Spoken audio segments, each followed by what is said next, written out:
नमस्कार, news watch India देख रहे हैं आप। मैं हूं आपके साथ सुरभि राजपूत। हरियाणा सरकार ने महिलाओं और बेटियों के लिए चल रही दीनदयाल लाडो लक्ष्मी योजना को और विस्तार देने का ऐलान किया है। अब इस योजना का लाभ केवल आर्थिक जरूरतमंद महिलाओं तक ही सीमित नहीं रहेगा, बल्कि पढ़ाई और स्वास्थ्य में उत्कृष्टता दिखाने वाली माताओं तक भी जाएगा।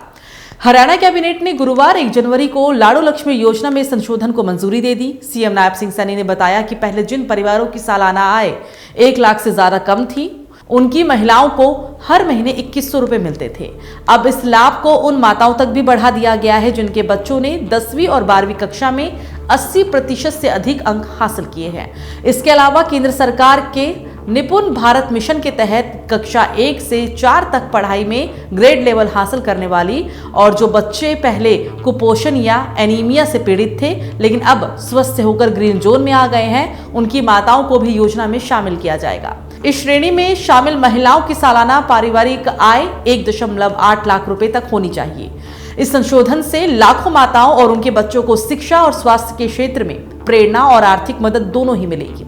हरियाणा सरकार की यह पहल महिलाओं और बेटियों के सशक्तिकरण की दिशा में एक बड़ा कदम है। लाडो लक्ष्मी योजना केवल आर्थिक जरूरतमंद माताओं तक सीमित नहीं रही, बल्कि शिक्षा और स्वास्थ्य में उत्कृष्टता दिखाने वाली माताओं को भी इसका लाभ मिलेगा।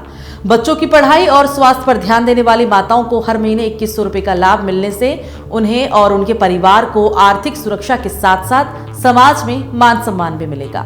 निपुण भारत मिशन के तहत पढ़ाई में सफलता पाने वाले बच्चों की माताओं को योजना में शामिल करना ये दर्शाता है कि सरकार केवल आर्थिक स्थिति को नहीं बल्कि माताओं की मेहनत, बच्चों के उज्जवल भविष्य और सामाजिक योगदान को भी महत्व दे रही है।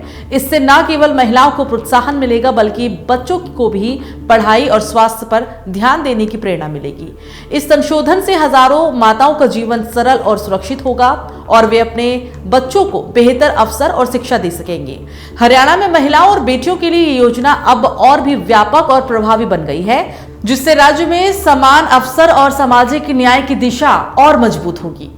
चलिए, पंजाब में आपातकालीन सेवा और सुरक्षा व्यवस्था को और मजबूत बनाने के लिए एक बड़ी पहल की जा रही है। डायल 112 इमरजेंसी रिस्पांस सिस्टम को और भी अधिक प्रभावी बनाने के लिए कई अहम कदम उठाए जा रहे हैं, जिसका सीधा फायदा आम जनता को मिलने वाला है। इस विजन के तहत मोहाली में 52 करोड़ रुपए की लागत से डायल 112 के लिए नया सेंट्रल कंट्रोल रूम भवन तैयार किया जाएगा और इसके साथ ही 50 करोड़ रुपए से नए वाहन खरीदे जाएंगे ताकि आपातकालीन सेवाओं की पहुंच और भी तेज और प्रभावी हो सके।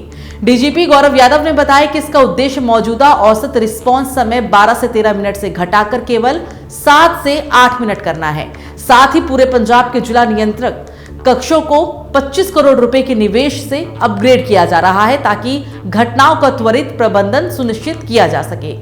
सीमा सुरक्षा को और मजबूत बनाने के लिए अंतर्राष्ट्रीय सीमा के साथ 585 स्थानों पर 2367 सीसीटीवी कैमरे लगाए जाएंगे, जिन पर 49.58 करोड़ रुपए का निवेश किया जाएगा।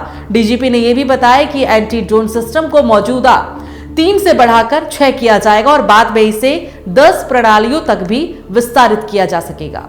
इसके अलावा ड्रोन रिस्पांस टीमें यानी कि डीआरटी भी तैनात की गई है, जो ग्राम रक्षा समितियों के सदस्यों के साथ समन्वय में काम करेंगी। पंजाब पुलिस की यह पहल साफ संदेश देती है कि प्रदेश में सुरक्षा व्यवस्था और आपातकालीन सेवा को नई ऊंचाई पर ले जाने का काम लगातार जारी है।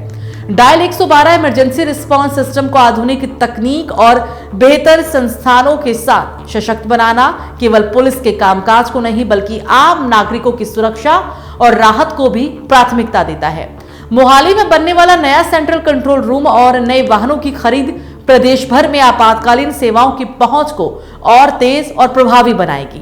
सीसीटीवी कैमरे, एंटी ड्रोन सिस्टम और ड्रोन रिस्पांस टीमों के माध्यम से न केवल सीमा सुरक्षा मजबूत होगी बल्कि घटनाओं पर तत्काल नियंत्रण और निगरानी भी संभव होगी। जिला नियंत्रण कक्षों के अपग्रेडेशन से पुलिस विभाग का समन्वय और भी बेहतर होगा, जिससे आपात स्थितियों में तेजी से प्रतिक्रिया संभव हो पाएगी। ये खबर आपको कैसे लगी, आप हमें कमेंट करके जरूर बताइएगा और अगर आप हमारे चैनल पर नए हैं तो चैनल को सब्सक्राइब करना मत भूलिएगा। नमस्कार।